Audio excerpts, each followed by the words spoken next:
ഡൽഹിയിൽ കർത്തവ്യപഥിൽ റിപ്പബ്ലിക് ദിനാഘോഷ പരേഡ് തുടരുകയാണ്.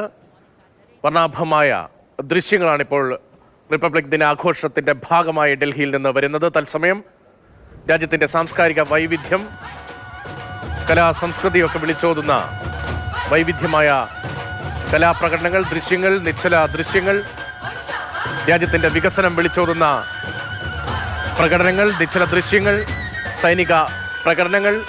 ഇനി സൈനികാഭ്യാസങ്ങൾ കൂടി നടക്കാനിരിക്കുന്നു. 56 വിമാനങ്ങൾ സൈനികാഭ്യാസത്തിന്റെ ഭാഗമാകുന്നുണ്ട്.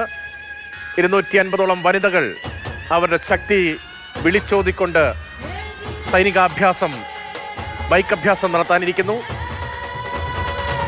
നാരീശക്തി വിളിച്ചോതി ഇക്കുറി 80%-ലധികവും ഈ പരേഡിന്റെ ഭാഗമാകുന്ന നയിക്കുന്നത് സ്ത്രീകളാണ്.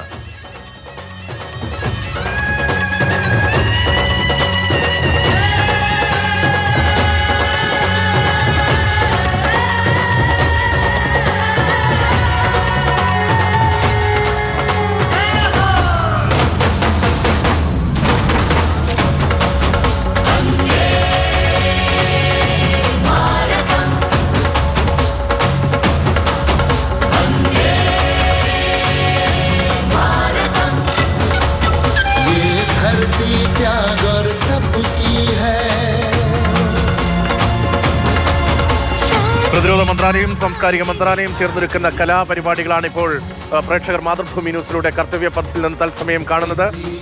പ്രതിരോധ മന്ത്രാലയവും സാംസ്കാരിക മന്ത്രാലയവും ചേർന്നൊരുക്കുന്ന കലാപരിപാടി. 1500 സ്ത്രീകൾ പങ്കെടുക്കുന്ന ബൃഹത്തായൊരു പരിപാടിയാണ്. അർജുൻ, മറ്റ് വിശദാംശങ്ങൾ കൂടി ഈ കലാപരിപാടിയുടെ. തീർച്ചയായിട്ടും നമ്മുടെ സംസ്ഥാനങ്ങൾ, ഓരോ സംസ്ഥാനങ്ങളിലെയും കലകൾ, തനതായിട്ടുള്ള കലകൾ ഉൾപ്പെടുത്തിക്കൊണ്ട്, പ്രത്യേകിച്ചും കേരളത്തിൽ നിന്നാണെങ്കിൽ പോലും കഥകളിയെല്ലാം ഉൾപ്പെടുത്തിക്കൊണ്ടുള്ള വളരെ ബൃഹത്തായിട്ടുള്ള ഒരു ചടങ്ങ്, ഒരു നൃത്ത പരിപാടികളാണ് ഇപ്പോൾ കർത്തവ്യപഥിൽ അരങ്ങേറിക്കൊണ്ടിരിക്കുന്നത്. ഈ നിശ്ചല ദൃശ്യങ്ങൾ കഴിഞ്ഞതിന് പിന്നാലെ പ്രതിരോധ മന്ത്രാലയവും അതുപോലെ തന്നെ സാംസ്കാരിക മന്ത്രാലയത്തിൻ്റെയും നേതൃത്വത്തിലാണ്, അവരാണ് ഈ ഒരു കലാപരിപാടിക്ക് നേതൃത്വം നൽകിക്കൊണ്ടിരിക്കുന്നത്. 1500 സ്ത്രീകൾ ഈ ഒരു പരിപാടിയിൽ പങ്കെടുക്കുന്നു എന്നത് തന്നെയാണ്. അവിടെയും സ്ത്രീ പ്രാതിനിധ്യം വളരെയധികമുണ്ട്. നാരീശക്തി എന്നുള്ള കാര്യം വീണ്ടും രാജ്യത്തും ലോകത്തിന് മുന്നിൽ പ്രകടിപ്പിച്ചുകൊണ്ടാണ് ഈ ഒരു പരിപാടി. അത് ഇത്രയും 77,000 ആളുകൾ അവിടെ കർത്തവ്യപഥിലാണെങ്കിൽ പോലും ഒരേ സമയം തത്സമയം ലക്ഷങ്ങൾ അല്ലെങ്കിൽ കോടിക്കണക്കിന് ജനങ്ങൾ കണ്ടുകൊണ്ടിരിക്കുന്ന ഈ പരിപാടി അതിന് നേതൃത്വം നൽകിക്കൊണ്ടിരിക്കുന്നു. 30-ലധികം ഫോക്ക് ഡാൻസുകൾ ഉൾപ്പെടെ വിവിധ രീതിയിലുള്ള ഫ്യൂഷനുകൾ ഉൾപ്പെടുത്തിക്കൊണ്ടുള്ളൊരു പരിപാടിയാണ്, ബൃഹത്തായിട്ടുള്ളൊരു പരിപാടിയാണ് നടന്നുകൊണ്ടിരിക്കുന്നത്.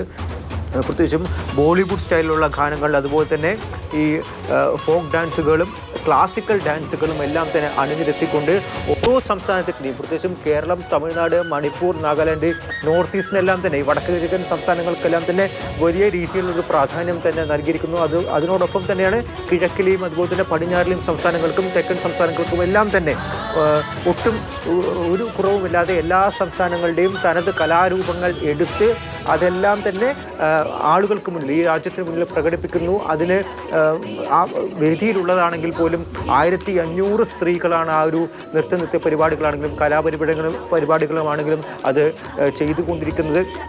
തീർച്ചയായിട്ടും മുൻ വർഷത്തേക്കാൾ ഒരുപാട് വ്യത്യസ്തമായി തന്നെയാണ് ഇത്തവണത്തെ ആഘോഷ പരിപാടികൾ എല്ലാം തന്നെ പോയിക്കൊണ്ടിരിക്കുന്നത്. മുന്നത്തെ ആഘോഷങ്ങൾക്കാണെങ്കിൽ പോലും ഒരു പാറ്റേൺ ഉണ്ടായിരുന്നു. ആ പാറ്റേൺ അനുസരിച്ചായിരുന്നു എല്ലാം നടന്നു കൊണ്ടുവന്നിരിക്കുന്നത്. പക്ഷേ ഇത്തവണ പ്രധാനപ്പെട്ട ഈ പരേഡ് ഉൾപ്പെടെയുള്ള കാര്യങ്ങളിൽ വലിയ കാര്യമായ മാറ്റങ്ങളില്ലെങ്കിൽ പോലും മൊത്തത്തിൽ പങ്കെടുക്കുന്ന ആളുകളെ ആണെങ്കിലും അതല്ലാതെ അണിനിരക്കുന്ന പരിപാടികളാണെങ്കിൽ പോലും ഒരു പൊളിച്ചെഴുത്ത് തന്നെ ഉണ്ടായിരിക്കുന്നു എന്ന് വേണമെങ്കിൽ പറയാൻ സാധിക്കും. പ്രത്യേകിച്ചും ഇത്രയധികം സ്ത്രീ പ്രാതിനിധ്യം എന്ന് പറയുന്ന സമയത്ത് അത് ഈ നാരീശക്തി എന്ന് പറയുന്നത് വെറും ഒരു വാക്കിൽ മാത്രമല്ല, പക്ഷേ ആളുകൾക്ക് മുന്നിൽ പ്രകടിപ്പിക്കാൻ പോലും അതിന് വലിയൊരു മുൻകൈ എടുത്തുകൊണ്ടുള്ള കാര്യം തന്നെയാണ് ഇപ്പോൾ നടന്നുകൊണ്ടിരിക്കുന്നത്. അതിൻ്റെ അവസാന ഭാഗത്തേക്ക്, ഈ പരേഡിൻ്റെ അവസാന ഭാഗത്തേക്ക് അടുത്തുകൊണ്ടിരിക്കുന്നു. ഇനി വരാനുള്ളത് എല്ലാവരും ആകാംക്ഷയോടെ ഒരുപോലെ കാത്തിരിക്കുന്ന ആ ബൈക്ക് അഭ്യാസ പ്രകടനമാണ്. പ്രത്യേകിച്ചും 250 വനിതകൾ CRPF-ലെയും BSF-ലെയും അതുപോലെ തന്നെ SSB-യിലെയും 260 വനിതകൾ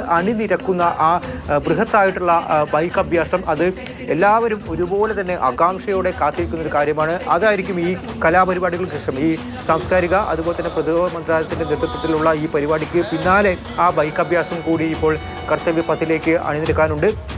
പിന്നാലെ 56 വിമാനങ്ങൾ, അതിൽ നിരവധി വിമാനങ്ങൾ ഇന്ത്യ തദ്ദേശീയമായി വികസിപ്പിച്ചെടുത്തും അതുപോലെ തന്നെ ഫ്രഞ്ച് സേനയുടെ ഭാഗമായിട്ടുള്ള യുദ്ധവിമാനങ്ങളും കർത്തവ്യപഥിൻ്റെ ആകാശത്തിലൂടെ വട്ടമിട്ട് പറക്കും അഭ്യാസ പ്രകടനവുമായി. അതിനും ഈ 77,000-ത്തിലധികം കാണികൾ സാക്ഷ്യം വഹിക്കുമെന്നുള്ള കാര്യമാണ്. തീർച്ചയായിട്ടും ഈ വർഷത്തെ 75ാം റിപ്പബ്ലിക് ദിന ആഘോഷങ്ങൾ അതിൻ്റെ ഒരു സമാപ്തിയിലേക്ക് അടുക്കുന്ന ഒരു ഘട്ടത്തിലാണ് ഇപ്പോൾ ഉള്ളത്.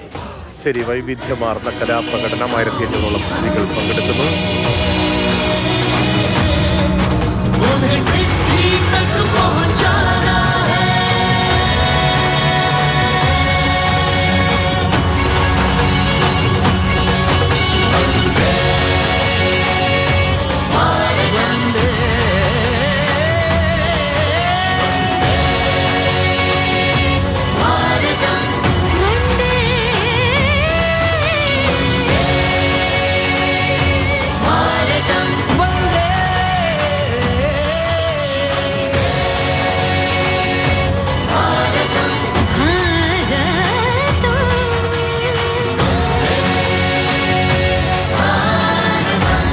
वो क्षितिज पर 2047 का सूर्य प्रकाशित कर रहा है विश्व को भारत की विश्व शक्ति किरणों से. विश्व शक्ति पर सामरिक नहीं, सांस्कृतिक, सामाजिक, औद्योगिक, आध्यात्मिक हमारा लक्ष्य है. നൃത്ത പരിപാടിയാണ് 1500ഓളം സ്ത്രീകൾ പങ്കെടുത്ത വന്ദേ ഭാരതം എന്ന തീമിലെ നൃത്ത പരിപാടി കൈയടിച്ച് അഭിനന്ദിക്കുന്നു വർണ്ണവിസ്മയം തീർത്ത വനിതകളെ. 2047 हम आ रहे हैं. പ്രതിരോധ മന്ത്രാലയവും സാംസ്കാരിക മന്ത്രാലയവും ചേർന്നാണ് വന്ദേ ഭാരത് എന്ന ഈ കൾച്ചറൽ പരിപാടി സംഘടിപ്പിച്ചത്. Palpable as they give them a loud and long applause. A kaleidoscope of color, music, classical dance traditions, contemporary and modern dance styles.